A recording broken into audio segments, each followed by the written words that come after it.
என்னம்மா போரிங்கான ப்ளைன் பொங்கல் செஞ்சிட்ருக்கீங்க? பொங்கலுக்கும் கொஞ்சம் சேஞ்சஸ் தேவை இல்லையா? ஸோ கொஞ்சம் டேங்கினஸோட டொமேட்டோ பொங்கல், காரசாரமான கொத்தமல்லி சட்னி எப்படி செய்யுதுன்னு பார்க்கலாமா? Dinner menu episode 2. ஒரு பவுலில் 1.5 டம்ளர் பச்சரிசி, 100 கிராம் சிறுபருப்பு ஊற வச்சு ஒரு ஓரமாக எடுத்து வச்சுக்கோங்க.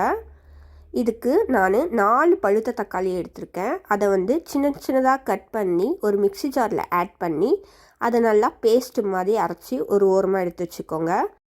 ஸ்டவ் ஆன் பண்ணிவிட்டு குக்கர் வச்சுட்டு 4 டேபிள் ஸ்பூன் எண்ணெய், அதுக்கப்புறம் நம்ம அரைச்சி வச்சுருந்த டொமேட்டோ பியூரி ஆட் பண்ணிவிட்டு இது எண்ணெய் தனியாக டொமேட்டோ தனியாக பிரிஞ்சு வர அளவுக்கு வதக்கி எடுத்துக்கோங்க. அப்புறம் 5 டம்ளர் தண்ணி, நம்ம அரிசி எடுத்தோம் இல்லையா, அதே இதில் 5 டம்ளர் தண்ணி, அப்புறம் நம்ம ஊற வச்சு எடுத்திருந்த அரிசி, உப்பு போட்டு குக்கரை க்ளோஸ் பண்ணிவிட்டு நம்ம விசில் போட்டுடலாம்.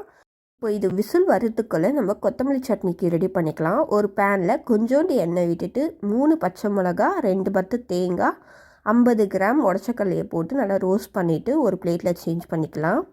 இப்போது அதே பேனில் ஒரு கட்டு கொத்தமல்லி, கொஞ்சோண்டு புளி சேர்த்து அதை நல்லா வதக்கி அதையும் ஒரு பிளேட்டில் சேஞ்ச் பண்ணி ஆற வச்சு எடுத்துக்கோங்க. Back to pongal. இப்போ 5 விசில் விட்டுட்டு பொங்கல் நல்லா வெந்து வந்துருச்சு. மசீர மாதிரி ஒரு மிக்ஸ் பண்ணிவிட்டு இதுக்கான தாளிப்புக்கு 2 டேபிள் ஸ்பூன் எண்ணெய், 2 டேபிள் ஸ்பூன் நெய், மிளகு, சீரகம், பொடியாக கட் பண்ண இஞ்சி, ஒரு கொத்து கருவேப்பிலை, உங்களுக்கு தேவைக்கேற்ப முந்திரியை சேர்த்துட்டு முந்திரி நல்லா கலர் சேஞ்ச் ஆனோன்னே இதை பொங்கல் மேலே எடுத்து கொட்டிக்கலாம். உங்களுக்கு நெய் வேணும்னா நெய் ஆட் பண்ணிவிட்டு ஒரு மிக்ஸ் பண்ணிட்டிங்கன்னா ரொம்பவே டேங்கியான டொமேட்டோ பொங்கல் ரெடி ஆகிடுச்சு.